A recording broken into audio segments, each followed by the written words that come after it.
Welcome to the Terrible Podcast with your hosts from SteelersDepot.com, where you can find all your latest and greatest Steelers news. It's Dave Bryan and Alex Kozora, always lit, talking Steelers. And now, here's Dave and Alex.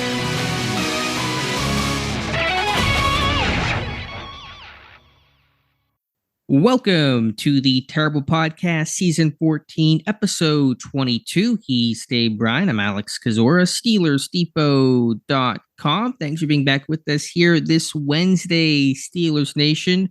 Unfortunately, the news not a lot better today than it was on Monday coming off the Steelers loss. Dave had Mike Tomlin's press conference, some injury. Unfortunately, a lot of injury news here to two key players in Cam Heyward and Diontae Johnson. We'll go through the All-22, but how you doing, Dave? I need a second verse of gloom, despair, and agony on me. But I don't think I'll put the listeners through that this morning. Yeah, you go back through the All-22 and all like that. You know, the recent news that we're fixing to cover concerning injuries obviously isn't positive. So, I got an important game coming up, obviously on Monday night against the Browns. So. Going to be a bumpy ride.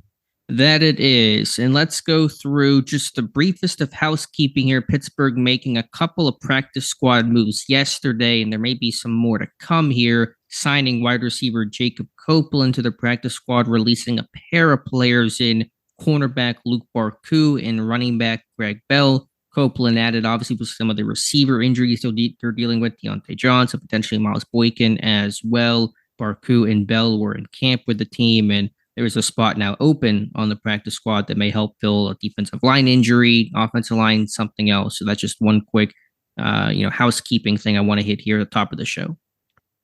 Yeah. Now we wait and see what's, you would think that they're going to put Cameron Heyward on the IR. It's just a matter of when, it seems like at this point. We'll have to see when the surgery takes place. Jerry Dulac obviously had to report on Wednesday morning about Diontae Johnson, up to 4 weeks. Hopefully, if they don't put him on IR, that means they obviously think he'll be back within 4 weeks, and that probably should be the case. But Mike Tomlin saying not going to play Monday against the Browns. That's not a surprise when you go back and look how he went down and the pain he was in and clutching that hamstring, and now really, and it's really been on my mind, I guess, since he did go down. Is this a 1 week, a 2 week, a 3 week, a 4 week type injury here with him? But I mean, you come out to shoot. Not only did you play bad on both sides of the football against the 49ers, you lose your defensive captain in Cam Heyward, and you lose your best route runner on the team in Diontae Johnson for at least a week. And I'll be surprised if it's not more than 1 week. Yeah, let's go there now. The biggest news for Pittsburgh as we get ready for the Cleveland Browns Monday night is Pittsburgh will definitely be without Cam Heyward, who's going to have surgery per Mike Tomlin on that injured groin. Don't know exactly when that surgery will happen. Don't know the exact timetable. Jerry Dulac reporting up to 8 weeks. We'll just have to wait and see on that. And very, very unlikely that Diontae Johnson will play, as you mentioned, with that hamstring injury, potentially going to miss a month with the thing he suffered at the end of his 26-yard catch and run against the 49ers. So 0-1 team hosting Cleveland, but playing Cleveland, a team that's coming off a great Week 1 win. Without Cam Heyward and Diontae Johnson. So tough set of circumstances overall. The question becomes, okay, they're not going to play, or almost assuredly won't play in the case of Johnson. How do they replace these guys? And obviously trying to replace them 1-to-1, it's not going to happen. It's going to have to be a committee type of thing. Let's start though with Cam Heyward, and how do you begin to replace all that he brings to your team, Dave? Lead pipes, chains, okay. Tire chains, maybe some brass knuckles.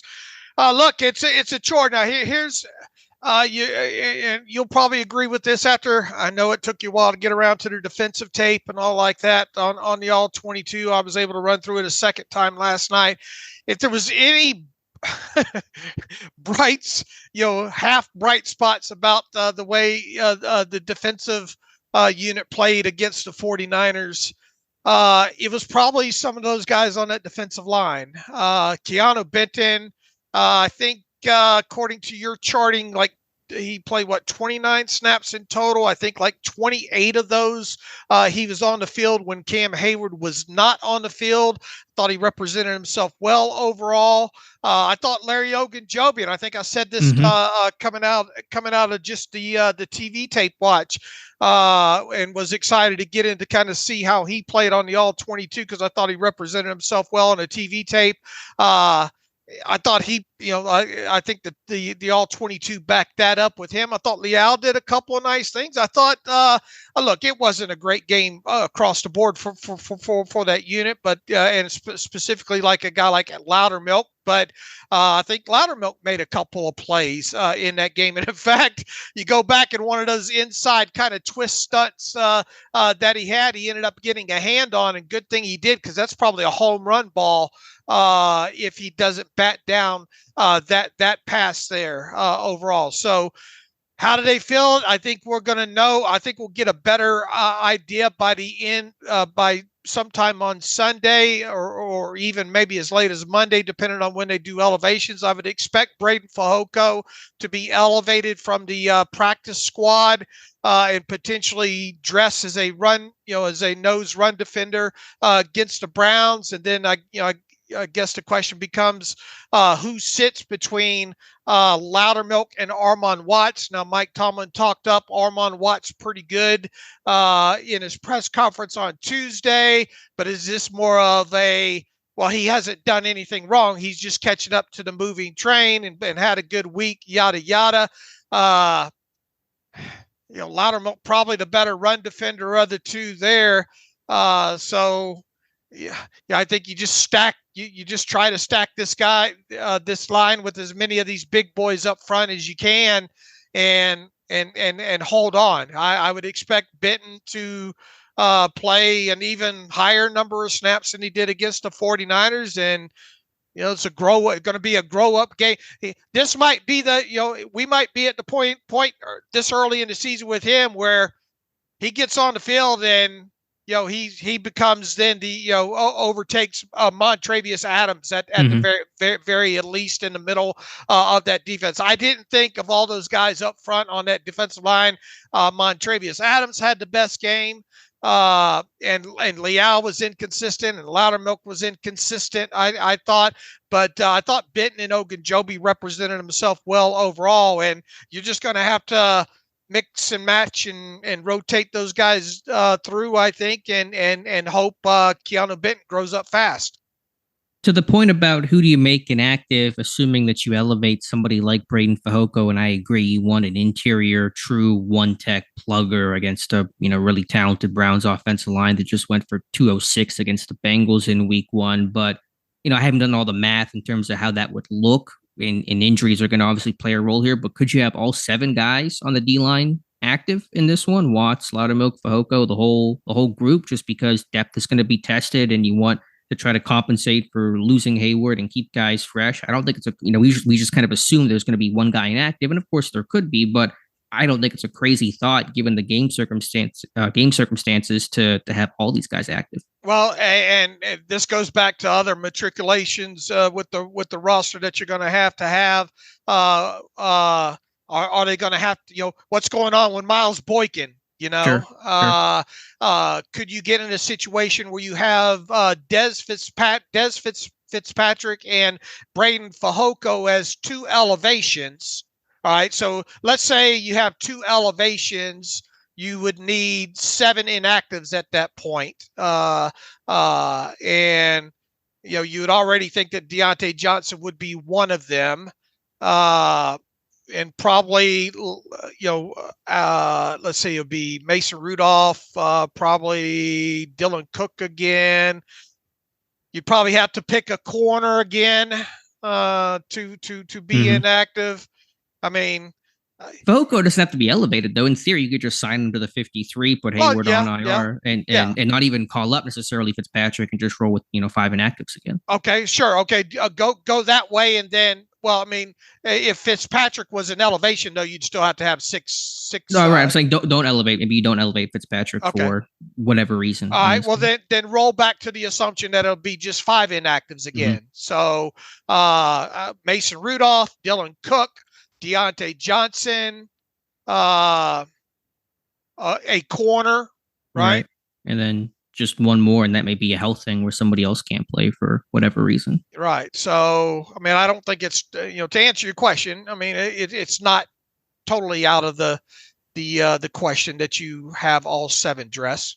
Yeah. It was interesting, and I agree. Watching back the All-22, I felt better about the individual play, the D-line. I thought Ogunjobi as a pass rusher was really effective. Benton did some good things, especially early in that one. Leal against the run. Leal's been weird. He's been better against the run than he has been as a pass rusher, although Leal's a guy that if he gets doubled, then he gets washed because he's not the strength to anchor. But, individually, the play didn't seem horrendous, but collectively, you still give up, 180-something yards on the ground to San Francisco. Granted, one coming on a big chunk play, 65-yard touchdown, but still, those are chunk plays you absolutely cannot allow, especially to Nick Chubb in this Monday night game. So I'm just kind of sitting there going, I thought the individual play of the D-line was decent, but, the results speak for themselves, and the results overall were not where it needs to be. Yeah. What do you get out of Montre? I mean, and don't get me wrong, Montravius Adams had a couple of decent snaps, but, the way this game transpired and got away from you, I didn't think overall. I actually have Loudermilk playing slightly better than Montravius. I have Montravius Adams as the worst defensive lineman in this game, and he played. Okay. He played 34 snaps 31 snaps. No, 34 snaps in this game.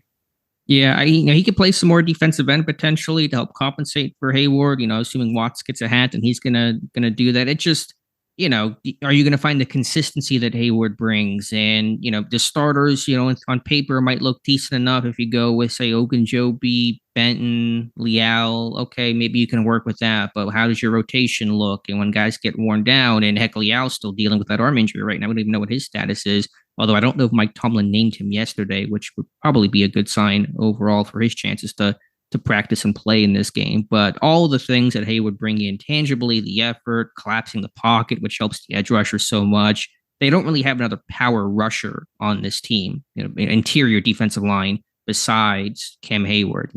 Benton's not there yet, and Ogunjobi's a bit more finesse. Adams is going to offer you a little bit, but not a lot. Leal is not that type of dude. So who is that pocket collapser? It's always been Cam Heyward. Without him, that may be one of the things you miss the most until he returns. Right. And it's gonna be a while. Yeah.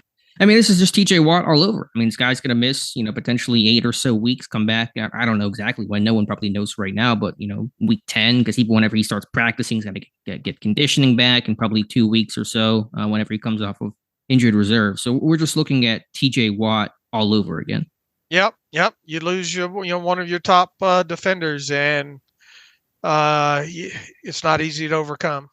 Yeah. And then there is some question about, Heyward's future, and he's 34, coming off, as you pointed out, he's been a pretty big beacon of health, but this is a severe injury that's going to require surgery. And I'm not trying to call it a career for the guy. I think he's going to come back this year and hopefully play well, but 34 with a pretty serious injury is something that can't be, just pushed aside. Yeah, but he is under contract for through the 2024 season, and I mean, the telltale is how does he play when he comes back from this thing? I mean, there's nothing that you can do at this point. He's going to miss the games. Like you said, identical situation, or at least we hope. Dr.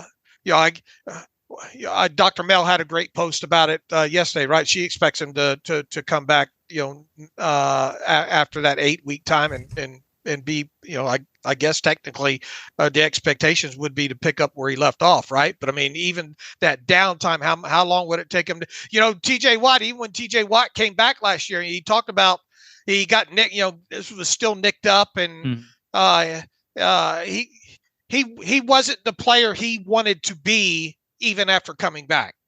Sure. I don't think most players are the player they want to be whenever they miss so much time like this. They're trying to come back and get their conditioning right and just get back in the flow of things. It's tough to do. And for Heyward, it's not like he's dealt with really ever coming back from an injury before, because when he got injured in 2016, he was out for the year, right? And so he's never really come back from this lengthy absence before in the NFL. By the way, Pittsburgh did just fill up their last practice squad spot. They've brought back center Ryan McCollum to the practice squad, so just made that news official just after 10:30 a.m. on Wednesday. So Ryan McCollum is going to fill out the practice squad. Okay. But yeah, with Heyward, it's again, I'm not suggesting he's not going to be a Steeler next year. I very much believe that he will be. You just start to wonder, father time and the power that his games is predicated on, what that's going to be. I'm not going to discount this guy because he has just embodied everything it's meant to be a Steeler, and his game has been so good even at his age. It was unfortunate. The play that he got hurt on was classic Cam Heyward, bull rushing, collapsing the pocket, and just got overextended, and that's how he goes down. He got hurt in the way that Cam Heyward is at his best. And so replacing that, it's obviously going to be very, very difficult, but it does kind of bring to the forefront the conversation of, at some point, you'll have to replace this guy more permanently. And does Pittsburgh have that answer right now? They may not. Yeah, we'll see for sure. And the big news is the now, and they're not going to have them now. And won't have, or all likelihood, won't have Diontae Johnson for the now and probably for the next couple of weeks as well. And so that's your best route runner. That's your X receiver. That's the guy that's supposed to, be your top target. And in a game where you saw the Browns corners do a really good job against the Bengals top flight receivers, and Mike Tomlin very clearly said yesterday he thought the Browns corners were the reason why they won that game, the reason why they held Joe Burrow to 82 yards and a 40% completion percentage. And so you're going into that game against Ward and Newsome and Emerson and down, your best technical route runner and probably still your best receiver overall. And so that's just another tough blow, especially when you consider the matchup. I see a lot of or some media speculation that Allen, with Diontae Johnson sidelined, that Allen Robinson will move to the outside and play more, and Calvin Austin III will basically become the slot guy predominantly. That may happen, but I'll tell you what happened on the tape against the 49ers and throughout the game, and even after Diontae Johnson left the game, is that Allen Robinson predominantly played in the slot against the 49ers, and Calvin Austin was outside because of the way that Allen, the bigger, the more physical guy, and the blocking event. And Allen Robinson did have a nice game, I thought, as a blocker in this one. I'm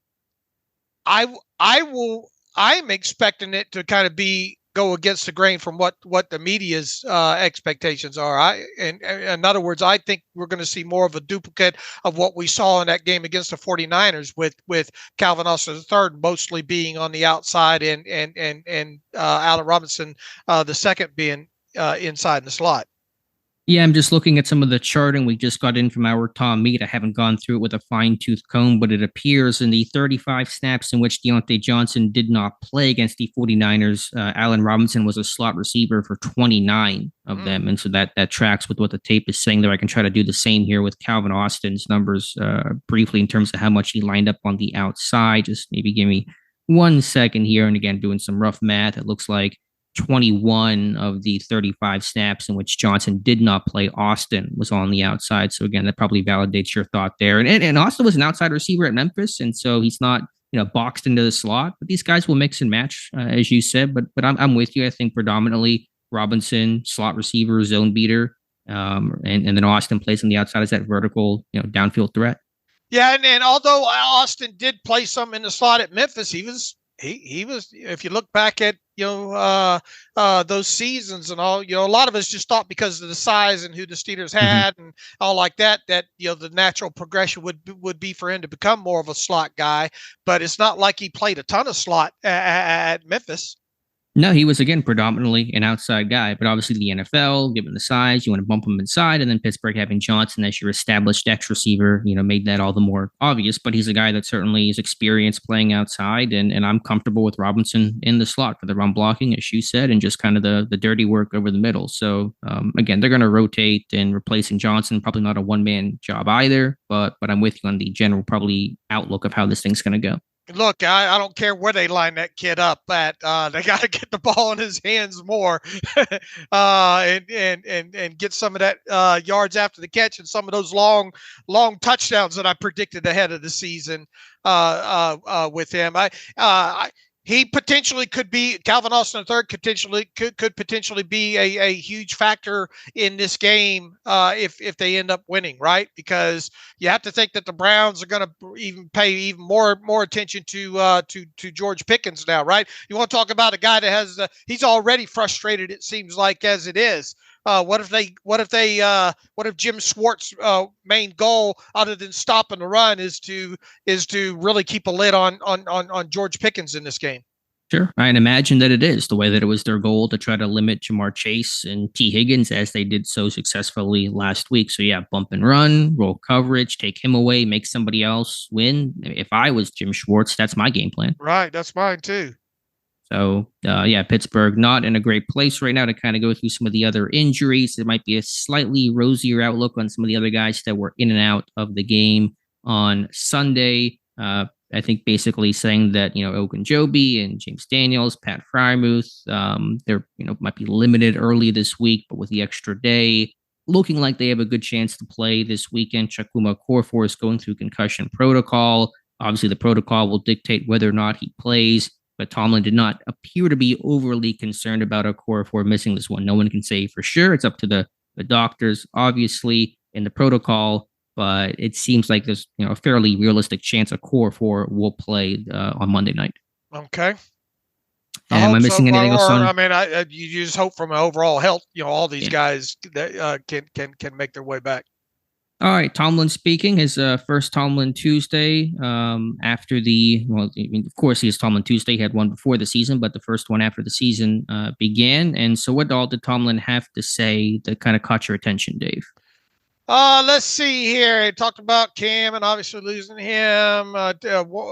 We said earlier in the show he really praised up Armon Watts, but we'll have to see if that's coach speak and how that plays out going into Monday night. Need better punting. Called up the punting unit. Oh, yeah, the punting. Yeah, and look, I mean, we mentioned that the other day that back to the inconsistent ways there, right? That's got to be better. He talked about statistically and flipping the field and drive starts and all like that. That's for us to us geeks. That's nothing new there. He talked about Joey Porter Jr. Everybody up in arms about Joey Porter Jr. only playing 7 snaps in this game, and Mike Tomlin explained why, and you drilled that down even further. Yeah, his answer was what I expected, and I don't think anyone should be incredibly alarmed by it. But basically, Porter's role in that game was to, play in their dime defense. And when the 49ers sit on the lead the entire game and they can run the ball effectively and they stay on schedule, Pittsburgh is rarely in their dime defense. Only had 7 snaps of it the whole time. And so the game circumstance often dictates personnel, especially for, non-true starters, the way that, Patrick Peterson and Levi Wallace are. So Tomlin's, made the quip, you don't play dime defense on 3rd and 2. And the 49ers were in 3rd and short or avoiding 3rd down altogether quite a bit in this game. So I didn't have an issue with Porter, playing the number of snaps that he did. I understood that's, just how the game flow went. If the Browns do the same as the 49ers in week 2, then Porter's snaps will probably again be limited. If the Browns play from behind and it's a really competitive game, Pittsburgh gets a late lead, then Porter's going to end up playing 20, 30 snaps in this one. So that's the ebb and flow based on just game circumstance.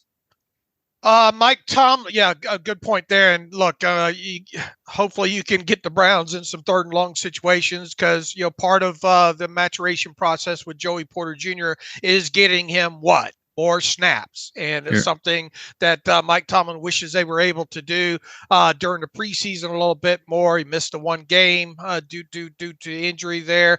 I think we'll see Joey Porter Jr. on the field at least 7 snaps against the Browns. Hopefully, if he does, so. If he plays 7 or less snaps, things probably have not gone well. Because I think you obviously want to keep the Browns in 3rd and long situations as much as possible. So I would think that they would probably duplicate kind of what their plan was with him in situationally there. It just, will the game dictate more or less snaps as far as that goes? Alex, the question is just really quickly. I mean, and some people will argue, well, Porter should be starting, or maybe you should reduce playing time for Peterson and Wallace. So that's kind of the counter argument to be made there. Hold on, folks. It's going to happen. Just not this week. Probably not this week, but it's going to happen sooner rather than later, I think. Look, it's hard to say what ifs here. Does Joey Porter miss that tackle on McCaffrey? I mean, he's missed some. He's, bigger, probably a bit more physical than Levi, but, it's hard to say for sure. I just don't think, and people may not like me to say this, but I don't think Porter's ready to play, a starting every down kind of role. I think he's just not quite there in terms of refining some of the more edges of his game and zone coverage, which they played a ton of in this game, and off man tackling. I just think he's not quite there yet. Okay, well, if you go 0-2 against the Browns and your defense looks about the same that they looked against the 49ers, I'm all for pulling out the brand new deck chairs to see how they look on the deck on this sinking ship. That will be the Pittsburgh Steelers. Yeah, I mean, right? I mean, you get, and look, I mean, 0-2 there's all the stats that back it up, that 0-2 in playoffs and yada yada. And I think Mike Tomlin's gone 0-2 twice during his tenure in Pittsburgh, and both those seasons ended up with 8-8 and missing the playoffs. And if Levi Wallace does not grade out a lot better than he graded out against the 49ers Monday night, I think you can break out the brand, get the new deck chairs out. Let's look at them.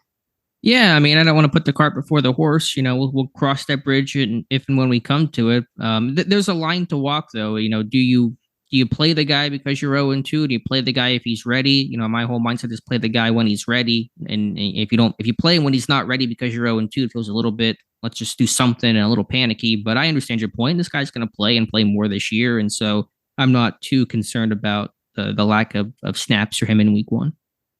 Alex, I got some good news for you. Mike Tomlin believes that Kenny Pickett will rebound because of football justice. Yeah, I don't know what that means exactly. Is that just the ebb and flow of, good games, bad games? What does football justice mean, Dave? My interpretation is he works so damn hard and is so diligent and all like that good things come out of hard work. How much do you believe that?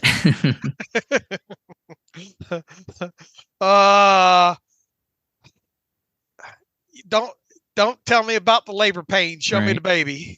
I mean, I get it. Obviously, he's saying, if you work hard and they view him as a talented guy, then things are going to turn around. And then, of course, there's going to be better days ahead, and he could have a great game against the Browns. There's ebb and flow. I mean, Joe Burrow just had a miserable game. Josh Allen had a miserable game. Daniel Jones, same thing. So there's half the league's talking about how bad things are week one, and we'll see what the long scope of the season is, but.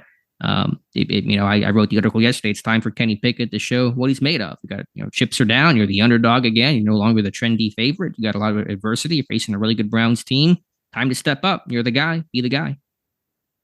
I'll tell you what. If Kenny Pickett ends up with a 2.0 adjusted net yards per passing attempt jump over last year's number this season, and the Steelers get in the playoffs and win a playoff game, I will get football justice as a small tattoo on my arm. Ooh, all right. Hey, that's on the record now. That is recorded, okay. So I'm holding you to that there. What was his, I know sample sizes are very small. We're not going to take inventory of it too much, but what was his adjusted net yards per passing attempt against the 49ers?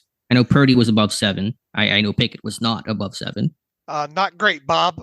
I was like 3, I'm guessing. 4 something. Let me pull it up real quick here. I don't have it right here in front of me. Just because it's a number we want to track throughout the season. Again, one game, it's gonna change wildly, but just to give us the barometer. Oh, wait. It ended up being lower than what I thought. 2.51. Oh, yeah. Last season it was 4.70, so it was 2.51. I was looking at his average. Went 2 points the other way. It's supposed to go 2 points up, not 2 points down. Yeah. So. But I mean, look, you get sacked. Here's the things that matter in that stat. Attempts, completions, touchdowns, interceptions, sacks, and sack yardage there. And obviously, it wasn't a great game for him. So 2.51 is not great, Bob. No, not going to win really any games that way. I don't know how many quarterbacks were worse than that. I'm guessing Burrow was worse. I don't know if anybody else had a lower number than that. Leaders, passing. I'm guessing Tua probably was first, and maybe Daniel Jones, but I'm betting Burrow had a lower number because the numbers were just so obscenely high school-esque. Let's see if I can pull this real quick here. Daniel Jones, negative 0.94. What? Man. Yeah, because he got sacked a bunch, I guess. Yeah, sacked a bunch 7 times for 47 yards. Let's see. Ryan Tannehill, 1.24. Bryce Young, 1.43. Joe Burrow, 2.03. At least we can laugh at Joe Burrow. Josh Allen, 2.22. How's that one for you? Hey, Kenny Pickett beat Josh Allen. Kenny Pickett edged out Josh Allen. But on the flip side of that, Joshua Dobbs, 3.45, beat out Kenny Pickett. So, yeah. And look, I mean, for all that Cleveland did in that game, Deshaun Watson, 3.72. That's interesting. Yeah, I mean, their run game was what won it. And I think even Watson had a rushing touchdown. So it's not like their passing game was super prolific, but of course they played with the lead throughout, that second half, and they got to take the air out of the football. They ran the ball 40 times in that game. But anyway, I'm getting in the weeds here, the numbers. Just something to track and just a starting point here for Kenny Pickett. Tomlin did, and there's been some, what do the kids say? They don't say this, but scuttlebutt about Kenny Pickett and getting his head, hit off the ground on that first sack on the first third down of the season. And Tomlin saying there was no indication of a concussion. He didn't exhibit any symptoms. And so downplaying that, I don't know if you want to call it conspiracy theory, but idea that Kenny Pickett was injured on that sack, and that's the reason why he played so poorly the rest of the day. Have you looked at that at all the different angles and even on the All-22 in zone view? Depending on which way you look at it, it looks worse on the TV tape replay than it does on the All-22. So I just seen the TV tape. I hadn't gone all Zapruder film on it, but I mean, I knew that you would. I mean, he's got the new helmet. Probably what saved him is the new helmet too, because he's got whatever that quarterback specific helmet is that helps reduce some of those impacts. And so, I mean, nobody knows for sure, but Kenny Pickett's really good about reporting symptoms. It happened multiple times last year. There's independent spotters. I don't believe he was concussed. I'm not going to use that as a reason why I thought Pickett played so poorly in this game. Do you think the way that Mike Tomlin answered the question at least gives credence to he did bang his head? I mean, he hit his head, but just because he says there's so many protocols in place, independent medical specialists and so forth. I would imagine the quarterback position has less of my eyes directly than it used to. So I didn't have directly eyes on what it is that you mentioned. Obviously, I saw it after, but there was no hesitancy from the independent medical experts and so forth. He didn't express any symptoms relative to that play that you mentioned. So it was a non-discussion. So, I mean, did somebody at least see something and check him out? I'm guessing.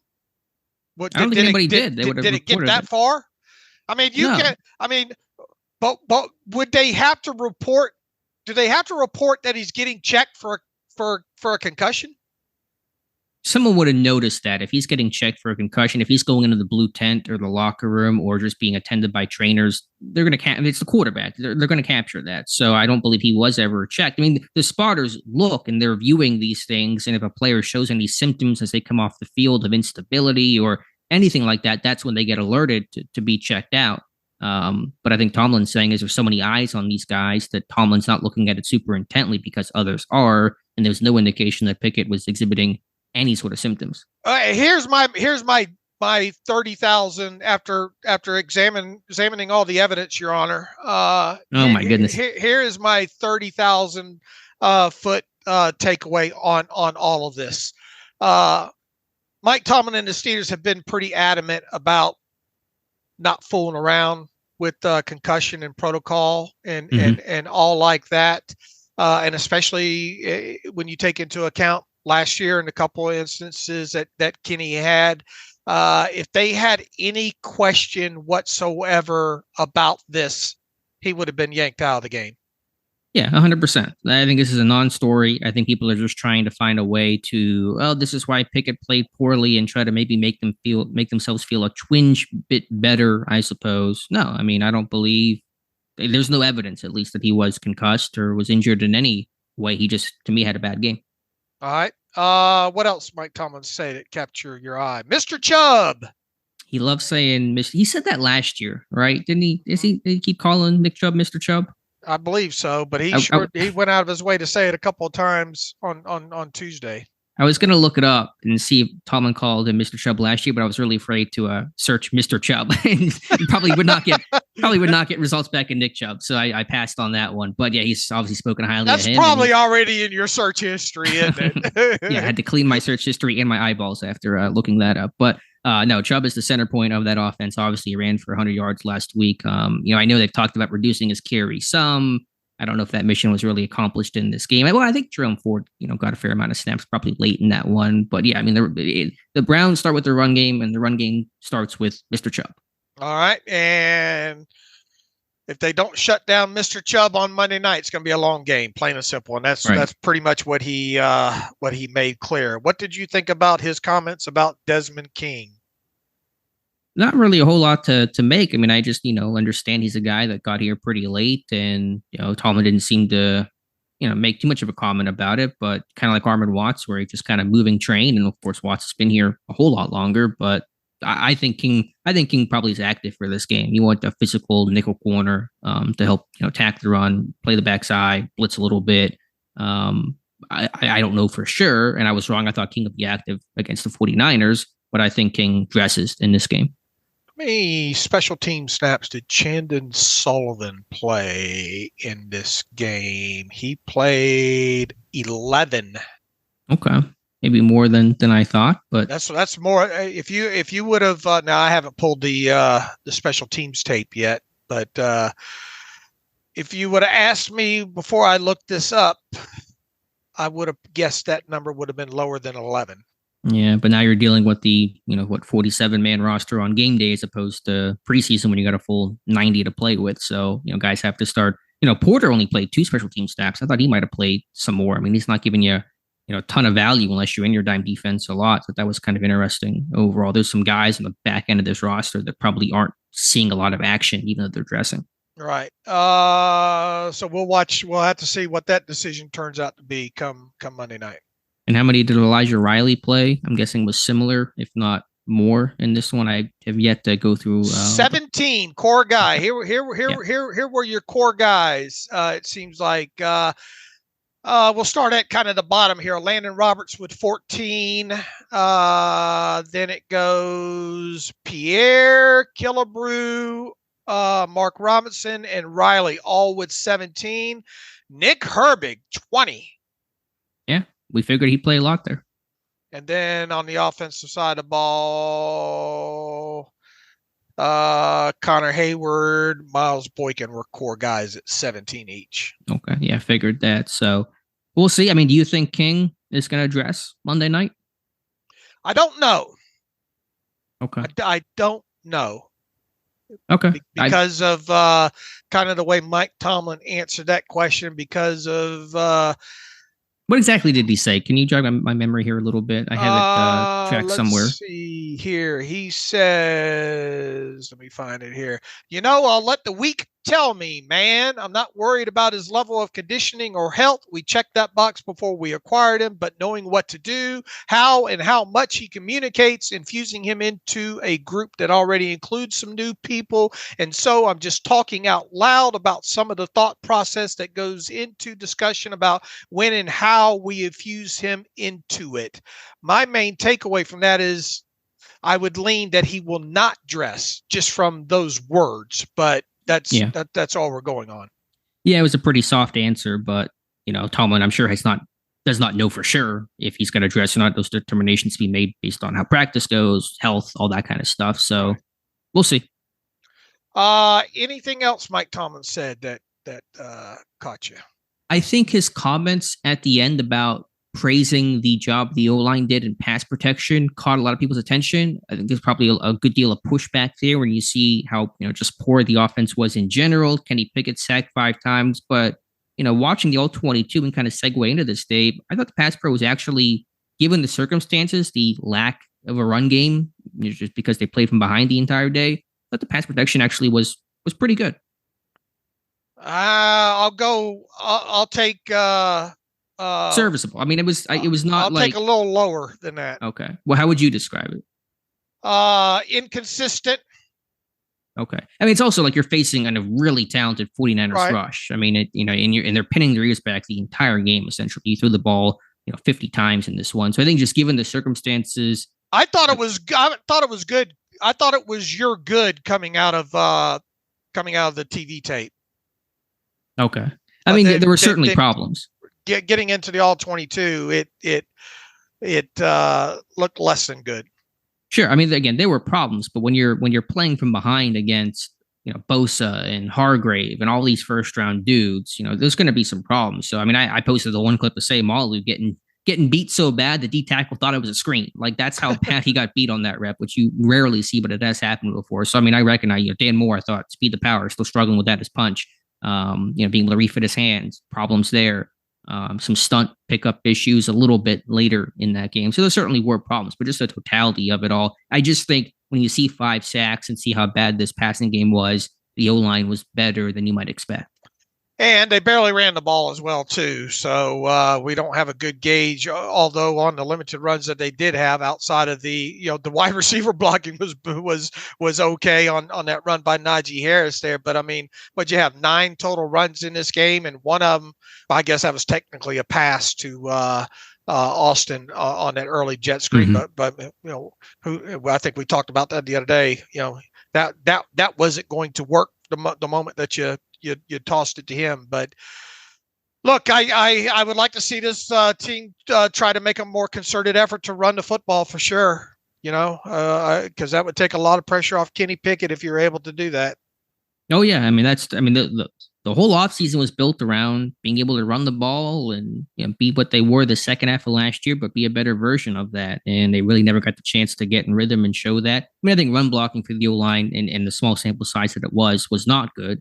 There were linebackers running free, couldn't get hats on guys. Fred Warner just had a field day in the limited runs that they had. And so if you're not blocking that guy, it's going to be a tough day. Yeah, and boy, was he running free, was he not?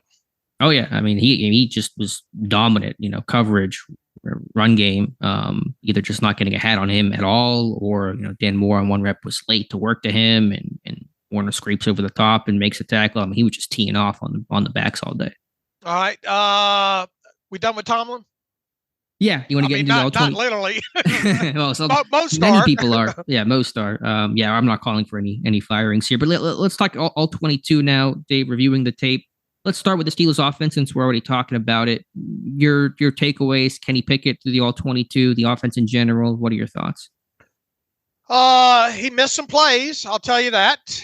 We knew that though coming out of the TV tape, so that's nothing new there. It felt like as the game got into the second half, and specifically, after that McCaffrey touchdown, it was just him trying to make plays at that point.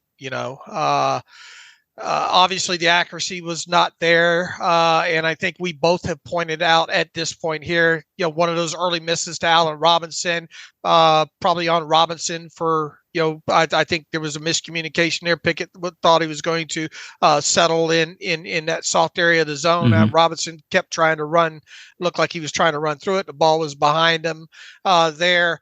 And that's on Robinson, right? I put that on Robinson. Right. And so did I. And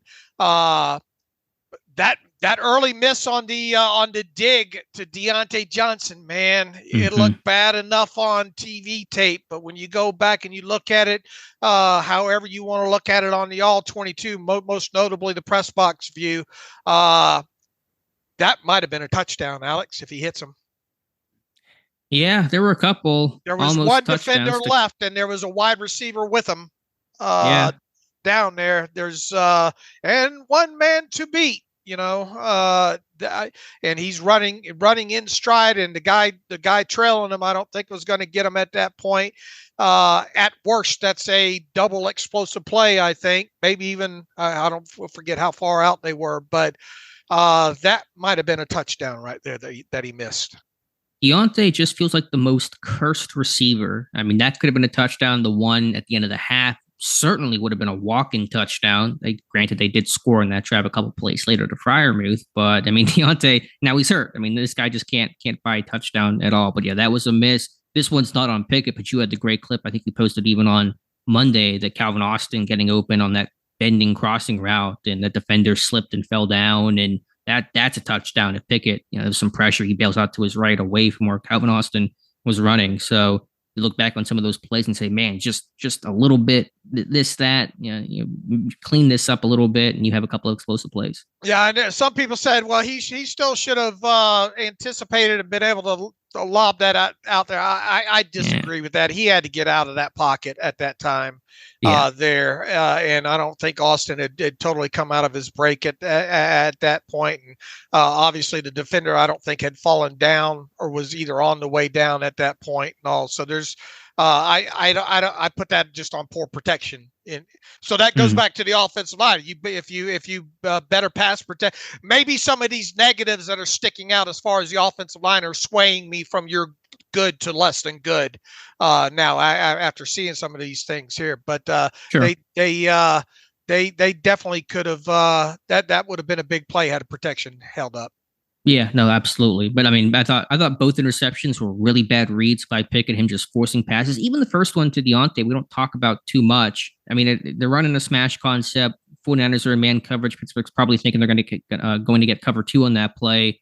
And I think what Pickett tried to do was do what he did to Pat Freiermuth against the Bills and try to kind of throw back shoulder, kind of throw Diontae open, and then Diontae slips. But you just can't make that throw. I mean, that's man coverage. Diontae's locked up to the sideline.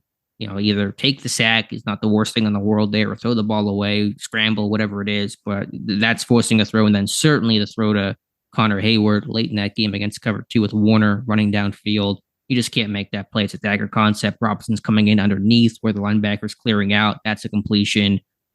Just Pickett just trying to do too much. Speaking of that missed slant for a touchdown to Diontae, did you enjoy it? Did you play it like 10, 12, 14, 18 times? Because I hope you did, because it was the only slant they ran in the game. That's the only slant that was targeted, is what you're saying, right? That was the only slant that Sports Info Solutions has down as being a route run in a game. Really? Okay, well, that's depressing, because we talked about all offseason about the need to incorporate some of these yak and slants and crossing. I mean, there were some shallow crosses and some digs, but that's depressing. Yeah. Now I have not, Sports Info Solutions good at this stuff, and but they do make mistakes and all. I haven't gone back specifically play by play. Maybe I gave myself a new rabbit hole today, but and I believe it. According to that was the only slant run in that game. Yeah, and I might write about this. I think one of our film guys might be writing about this. I know that Ted Wynn for The Athletic wrote about this, which we in turn wrote about this morning. And I'm not trying to blame any one person. And I think Pickett was still the worst guy on the field for Pittsburgh's offense in this game. But man, this offense is boring, Dave. That's my terrible takes on that today. Just the same concepts. I'm just writing the same notes. This Matt plays, Canada this told you play. that it wasn't going to change. Yeah. All right. Credit to the honesty for that. I mean, it's just the same, post drag. I mean, it's, 2x2 with Hank, mirrored concepts the whole time. I mean, I literally just have notes of, these 5 plays were the same. These 3 plays were the same. At a 3x1, they did this. At a 2x2, they did that. I mean, it's so many spacing concepts. There's not many route combinations. So it's really putting defenders in conflict. The one time that you run a switch out of bunch was at Calvin Austin. And then the other time when you run that deep dig to Diontae, you miss it. Sure. I mean, again, this is a personnel issue. This is a Pickett issue. It's a line issue. It's a receiver issue. But it's also a coaching issue. And just to the broader point, even knowing that, there were certainly plays that should have been made that would have made the offense more productive and everything look better on the day. I'm just bored watching this offense, and I'm not the only one to express that opinion. Like I said, Ted Wynn did. I know Dan Orlovsky had the tweet about them running the same plays over and over again. It's accurate. I mean, it just feels so bland to watch this offense work. And unless you have a running game now, to loosen some of this stuff up that they are trying to do a lot of, where are the explosive plays going to come from? Where are the yards after the catch going to come from? And to the credit, I mean, Diontae had the 20-something yards on a nice catch and cut, and then he unfortunately went down with a hamstring. Yeah. And then the other, once again, you don't want to cherry pick, but it's our job sometimes to cherry pick as well too. You take those two plays, and the one to Robinson was garbage time anyway. That he had, whatever 20 plus yak on or whatnot. You take those 2 plays, your yards after attempt is nothing again after that. And we just said that they ran one slant in the game there. How are you going to get the ball in the hands of players out in space to allow your playmakers to make plays? It's a good question. I don't have a good answer for what their approach is. And of course, now you lose Diontae Johnson, and will that make this offense even more static? Will it reduce yak opportunities even more? I thought Allen Robinson did have a couple of nice yak plays in this one, most of them coming late in the game when the 49ers were kind of just, calling things off and playing pretty soft. But I'm going to do something with this offense and just some of the concepts, because it feels like they ran 5 concepts in this game. I mean, it just felt, and I know the game circumstance when you're backed up and you really can't run, your offense the way that you want to, it's going to limit your creativity. You're never going to get into a real rhythm or flow of your play sheet. But I just was bored. I love watching All-22, Dave, but I was just bored last night, just watching the same stuff over and over again. I'm with you, brother. If there's any consolation to coming out of a loss or a big loss, is that you can go in and play around with the All-22, and you can look at and slow down every TJ Watt sack. And I mean, that's where I spent a lot of my time last night.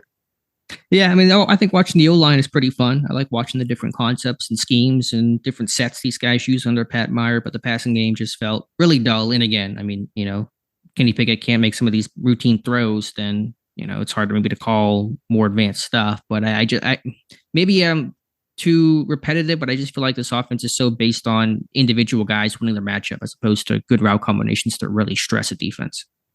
Yeah, and then, you try to run seam stuff like they did late to Connor, and Fred Warner, he ran that route for Connor.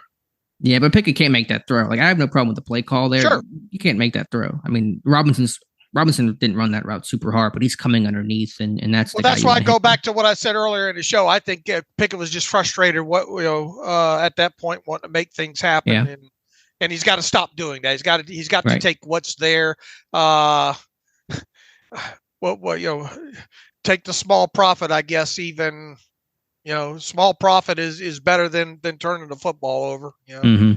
Were there any positives offensively to speak of, Dave? I'll go back to that Najee Harris explosive run, and for. Look, I'll call it the way it is. I've been on him for explosive runs, and him not being one that produces them, but that was an impressive explosive run on his part. That was one positive. I think Calvin Austin, for what he was asked to do, did okay in this one. Trying to think what else stood out. He's got to work harder in scramble drills. So then that first third down sack where Pickett hit his head, Austin is not running to the quarterback in that scramble drill. Okay. But I agree. I mean, I thought he was, fine overall.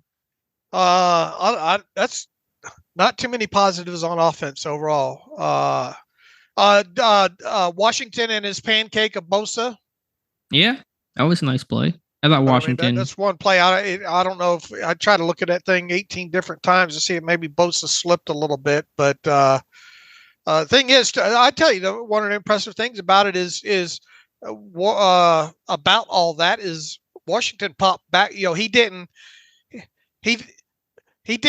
rest on his laurels of that being a win. He was right up off top of him real quick, moving forward down the field for whatever that was worth. It's a sign of a man who's done it before. Now, not against Nick Bosa, but yeah, it's a guy that's just been there, done that. Let's move on. So yeah, that was a good rep. I'll tell you one other positive on offense. Hey, look at this. We got many. Mason Cole. We got to see his 40-yard dash. All right. Who says the 40-yard dash at the combine's meaningless? I thought we were gonna do something big there. Give me the reverse Uno card there, but yeah, I mean that was good effort. Kudos to Cole for fighting and terrible situation to chase that one out of bounds. I mean, yeah, you had the angle and yada yada, but you still got to get there, and he was motoring. Wouldn't call it Larry Allen-esque, but in that he comes into frame pretty quick there though. That Larry Allen play that I'm talking about against the Saints. That's still one of my favorite, literally one of my favorite football players of all time. In terms of, I thought a core for at right tackle was really strong. I think even against Bosa, I mean, he wasn't perfect, obviously, but I thought he's just really comfortable out there, and he varies his sets, he jump sets, and tries to mix things up a bit. I thought overall, he just looks very comfortable out there. All right, we're just we've reached a point where we're just admiring the brass fixtures on the ship right now. Yeah. All right, all-22 defensively again. Yeah, I mean I'm with you. I think the individual defensive line played well. They didn't make a ton of plays in the backfield, and the pile moved forward, and the 49ers just stayed on schedule, and then they popped a couple of big runs, obviously. So yeah, I don't know what to make of the D-line in this game.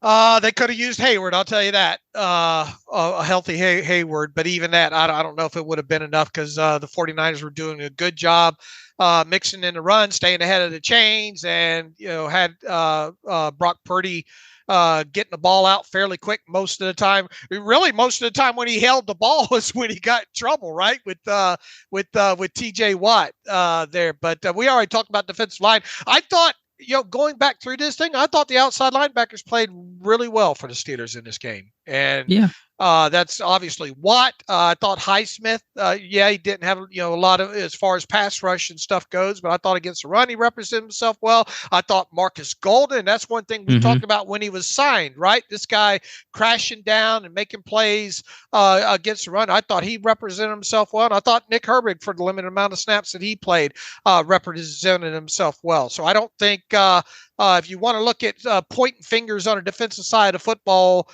you got to go a long way before you get to the outside linebackers. He wore McKivitz like a hat, man, and really he didn't vary up a lot of stuff in that as well too. Mostly just knocking his damn hands around from him and either running the hoop or running the rip. Yeah, no, I think it was working, so just keep doing it until they stop it, and they never really stopped it. But yeah, I think the outside backers were good in this game. I'm with you. Of course, Watt was dominant. I thought even Highsmith against the run was, pretty active and had beat Williams on a spin move one time. Drew a holding call. It wasn't a great game overall rushing against Trent Williams, but rarely as it is for any pass rusher. And yeah, I thought Golden and Herbig were active as well. Inside linebackers, not a good game overall. When it comes to, I thought Landon Roberts did a couple of nice things. There were some misfits. No, I still haven't figured out what happened on the McCaffrey run. Was it Minka that said someone? Yeah. Not where it's hard to discern where to place the blame there. Yeah, unless there was some sort of pre-snap thing or somebody wasn't aligned properly. Oh, we should mention And this has become the free space on the bingo card. It feels like to start every season with Mike Tomlin citing communication issues defensively and seemingly implying the coaches were putting too much on Pittsburgh's plate early in this one that probably was overcomplicating things to create a problem. So we talked about it, Dave, communication issues, all these new pieces. We're going to create some issues, especially against a really, strong motion heavy 49ers scheme. And lo and behold, it was a problem. Yep. I'm with you. I think Roberts played pretty well. He should play a lot against Cleveland. Cleveland, you need a downhill dude that's going to just attack and fly to the football against the run. And Roberts, I think, is that kind of guy. I would agree. I would agree with that. Holcomb, I thought, was pretty poor in this one. Not super gap sound. I really couldn't get off of blocks. Coverage was okay, but nondescript. And Alexander just seemed to be just okay out there. I thought the big issue just defensively was just the secondary. And it's not even necessarily, it's partly the individual, but just playing so soft. How much soft zone do you want to play in this game? Purdy's going to eat up soft zone. Make him play man coverage. Make Purdy make some big time throws and test that arm a little bit in terms of placement and velocity and fitting the ball in there in a tight window. I mean, they just gave them easy pitch and catch, for most of this game. Yeah, he was not afraid to take a profit quick, was he? Right.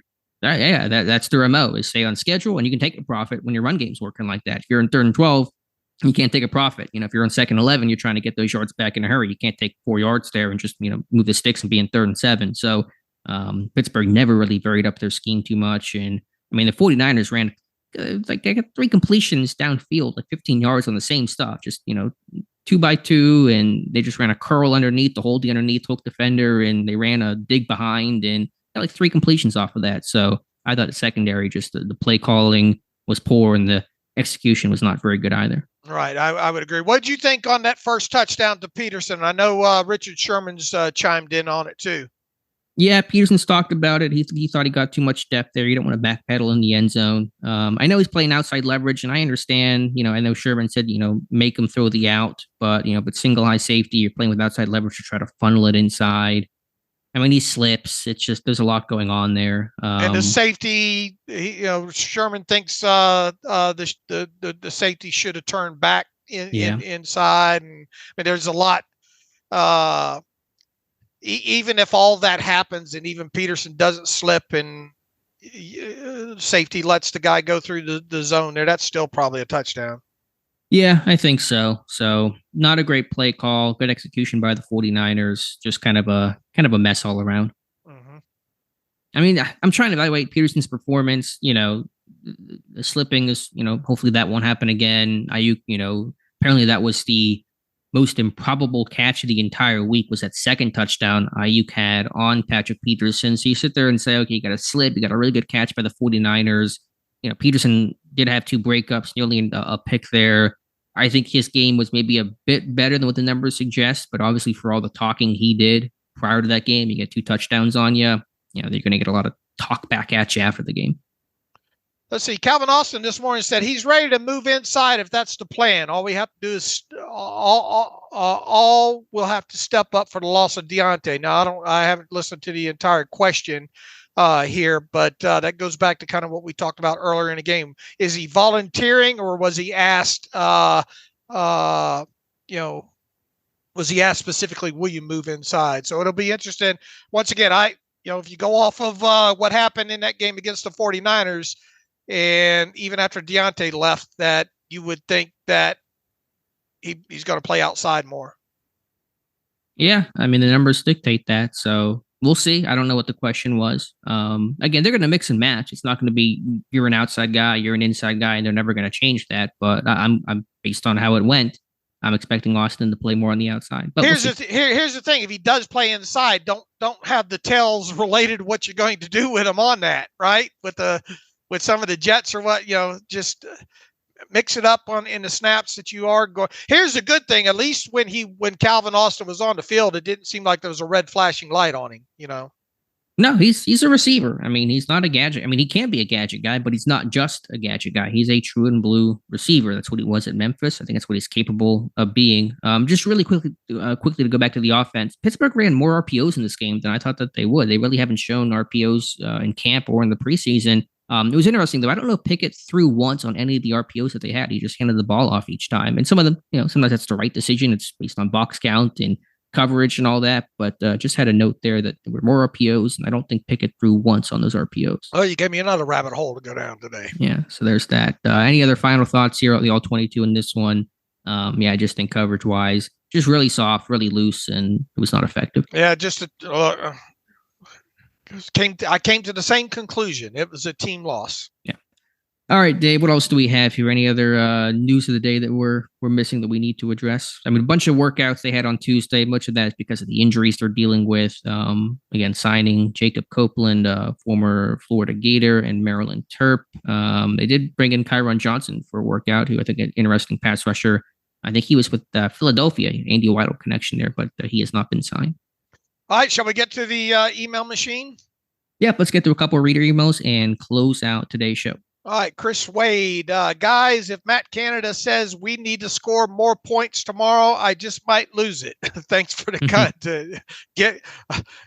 Take your pills, Chris, because you might need them. Muthina writes in, some of these overreactions from Sunday's loss are ridiculous. I appreciate your objectivity in moments like this. Some of these fans, I swear you think this is their first season watching football. I've been watching football for years, and I can tell you, you always get anomalies in September. I can dig up 100 examples, but I won't because even half astute fans understand this fact. Nevertheless, here are a few general observations he has. He says, Dan Moore wasn't as bad as PFF made him out to be on Sunday. He says, I thought the inside of our line was the bigger issue. Fans are biased against Moore because they're eager to see Broderick. Our secondary was awful on Sunday. They didn't tackle well and didn't cover. Freiermuth's limitations as a blocker are a growing concern. He's a liability out there, he says. I'm mildly concerned with Pickens' attitude in times of adversity. Also, fans need to slow their roll with Pickens. He makes some great combat catches, but he isn't an elite wide receiver. With regards to Pickett, he says he obviously had a bad game, but with a lot of quarterbacks, you don't get a sense of who they are until late in their second year, in my opinion. People need to pump the brakes on their evaluation of him, let the information roll in, then assess. He says, I can't stand the hot take nonsense. Look, I mean, I've said in Alex and I talked, I think even on the live stream the other night, I've said for a while now, I like to give a quarterback about 20 games, and that puts Pickett around, let's, I mean, what might we be talking about a week from now? I don't know, but this is a big opportunity for Pickett to turn things around in week 2 and be more the quarterback that we saw during the preseason and late last season. I mean, no, they shouldn't be tanking or for Caleb or anything like this. I mean, it's one game. Obviously, it wasn't the kind of game that any of us probably expected out of Pickett here. So, yeah, I mean, I would agree. Pump your brakes, slow your roll, whatever. When it comes to Pickett specifically, I'm with Muthina on this. I'm mildly concerned about Pickens right now with the whole IG thing and just that. I mean, several people have tried to do lip reader on his comments, late in 5 minutes in the fourth quarter when the camera zooms in on him, something to the effect they think he said, "This ain't it, bro," or something like that. Along there, I'm sure he's frustrated. I'm sure there's a lot of people frustrated. So I am mildly concerned with Pickens right now, but let's see how this team rebounds. Freiermuth limitations as a blocker, he points out. Look, I've stated that. I mean, Freiermuth out in space is fantastic as a blocker. Okay, he does have his limitations as an inline guy. He needs to work through that. Secondary was awful. Yeah, didn't tackle well, didn't cover. Agreed. What about his comment about Dan Moore wasn't as bad as PFF made him out to be Sunday? There's a kernel of truth to that, and I don't know exactly how PFF grades things, but it feels like they'll charge a tackle for a pressure, even if it's been 5.5 seconds, like the sack that Pickett had, the first one of the game on that third down. I'm guessing they probably charged more negatively on that game, but that's like 5 seconds, and Pickett scrambling and rolling to his left. I don't blame Dan Moore for that. So it probably wasn't. The old adage is it's never as bad as you think it is, never as good as you think that it is. I don't think Moore played well. I think it was a bad game overall. Was it maybe to the degree of badness that PFF says? Maybe not. I'll do my sack breakdown later this week and kind of have a more determination of where to blame some of those sacks, but bottom line is Moore did not play well. Bryce writes in, even after one game, I've seen enough since Cam is hurt. Put 95 in there and let him learn, sink, or swim. Would love to have brought him along slow, but you just don't have that luxury moving forward. He says the base defense should be Larry, Braden Fajoko, and the rookie with Loudermilk, Adams, and Watts backing them up and rotating in when needed. He says nickel should be the rookie and Larry Ogunjobi, and everyone else can rotate in. Yeah, we pretty much kind of laid that out earlier in the show there. Number two, after watching the game more thoroughly, did you have something break in? Yeah, I was going to say, just to talk about Benton, I know we've talked about him some, but what was more your evaluation of him? I thought his hips are really good. Yeah, I agree. Physical, and I thought the hips was got me. I thought he was impressive, man. I really did. I thought he kept his balance well. I think what he needs, though, is a bull rush. The bull rush is not there, and that's something that Cam Heyward, has made a career off of. I'm not saying it has to be Heyward good, but he's not really threatening with power, and tackles are going to, centers and guards are going to begin to sit on some of those finesse moves. He's got kind of that club and that arm over. Oh yeah. Oh, yeah, that's his go-to, and that's where the hips you can really see. I mean, it's a little bit. I know the Hargrave was kind of the trendy comparison, and I see that with Benton. But I mean, not that the body types are one-to-one. There is definitely some to it in Benton's game, especially with the hips. Yeah, the ability to get turned and upfield quickly. Yeah, so that was good, but I do think he has to add power to his game because even later in this game against San Francisco, you saw the interior line begin to kind of sit and anticipate him doing some of those arm overs and clubs and finesse type moves to the corner. Michael Galapo from Atlanta. You talked on a Monday podcast and during the live stream about McFarland being the clear target when he was in on offense, especially on the fourth down play. Here's a question for you guys, but that I remember you talking about in the offseason. Did Calvin Austin have a red flashing light over him on his snaps? In other words, how many snaps was he target or a ball carrier? I know some of this may be skewed after Diontae left the game, but was wondering about the mix and or if clearly he was a gadget jet guy. Michael, look, it's one game.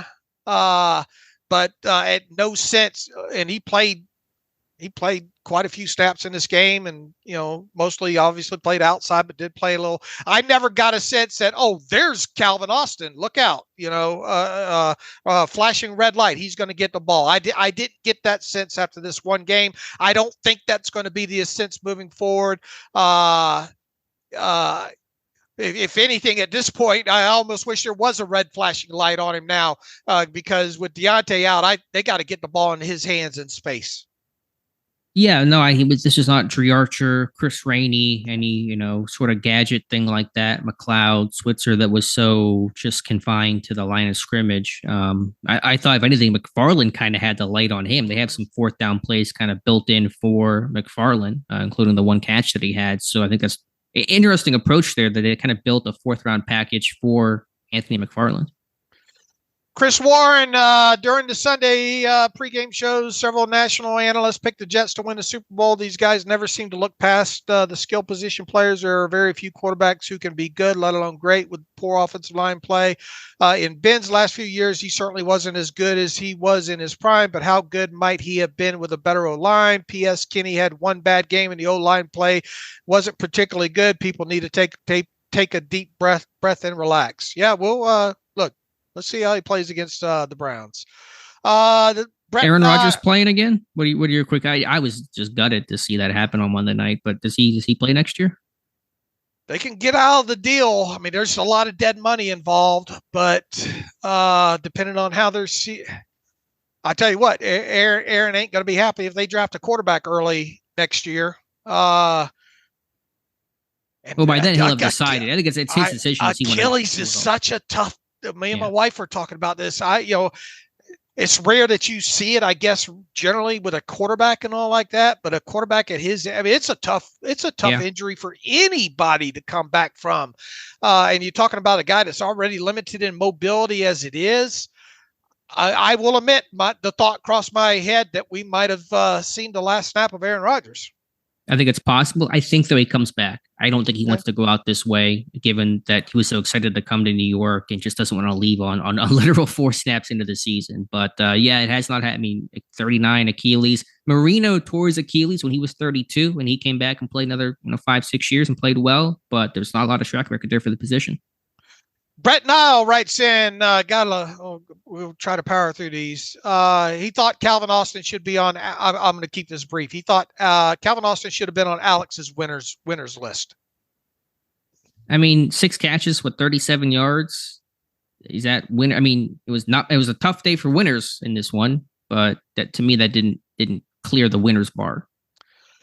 Second, about this loss that the media, he thinks it'll be good about the media staying off the Steelers hype train for a while. This team needs to be the underdog to succeed. Never does well as a front runner. It's probably too bad this team did not get some adversity into preseason. I don't buy too much into that. I mean, were they maybe smelling themselves a little bit coming out of the preseason? I guess, but I mean, the media wasn't on this team until after the preseason started, if we're being honest here. No, they weren't, but they jumped on pretty quickly and heavily. And it does feel like, for whatever reason, when Pittsburgh's the underdog, they can really kind of lean into that chip on their shoulder, whether that's the rah-rah speech or seeing stuff on the internet. So there might be some truth there, but it's obviously hard to quantify. Yeah, there's no measuring really stick for it. I mean, I get the premise there.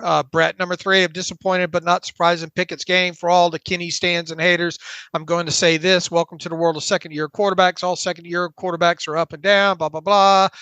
At least Kenny, and there are probably at least 2 more games like that coming. I know people don't remember anymore, but Ben had several games like this in his second year. Basically, his advice is to strap in and get ready for a roller coaster. Don't get too high with the preseason or too low with this game. Okay, point taken. Let's go on to the next email here. Richard Jameson asked about, can Dr. Mel talk about the groin injuries? She already has, Richard. She wrote a nice post about it on the site. The doctor is in. We advise everybody to go by and read that. TJ Watt, Charles Munger's got his TJ Watt tinfoil hat on. Says with Heyward going on IR and TJ Watt turning 29 this year, I think the Steelers might have to make a drastic move to improve the roster in the future. If they are 1-5 or 2-4 at the bye, I would shop TJ Watt for a Khalil Mack trade package. He says it's not like TJ alone has helped this team win a playoff game. Going to disagree with you there, Charles. I imagine Alex is as well. Trade TJ Watt for an older pass rusher? No, trade him for a in that kind of compensation type of compensation there. I see. Well, either way, yeah, I'm going to disagree there. I thought we were going to go JJ Watt there. I've seen people talk about that. They're not going to sign JJ Watt, guys. He hasn't done anything football related, done his own workouts, but he's not in football shape, anything remotely close. He's retired, so I know people are trying to get the cheap clicks off of that, but we're not going to do that. JJ Watt's not going to be a Steeler. All right. We've run a little bit long here, and it's more about Pickett. Keep your pants on type questions here. So sorry we can't get to them all. I know we got a couple that we didn't get to. Resend them if you think they're still important, and maybe we'll hit them on the Friday show. So anything else to wrap up? Any breaking news? Any final thoughts, Alex? No, not seeing anything. Players will speak today. We'll see how that goes. And yeah, come back Friday. And I guess our preview show won't be really until Monday with the Monday night game, but we'll figure it out for Friday. Yeah, I think we're going to have we're efforting Scott Petrak to come back on and talk about the Browns on the Friday show and all like that as well too. So hopefully no snafu there. So let's see. Until Friday, you can follow me on Twitter at Steelers Depot. Follow Alex at Alex_Kozora. Follow the show at Terrible Podcast. Email the show theterriblepodcast@gmail.com. If you like what we do and want to donate, SteelersDepot.com, hit the donate button, upright navigational bar. Also, if you'd like an ad-free version of the site, SteelersDepot.com, hit the ad-free button, upright navigational bar. Until Friday, as always, thanks for listening to the Terrible Podcast with Dave and Alex.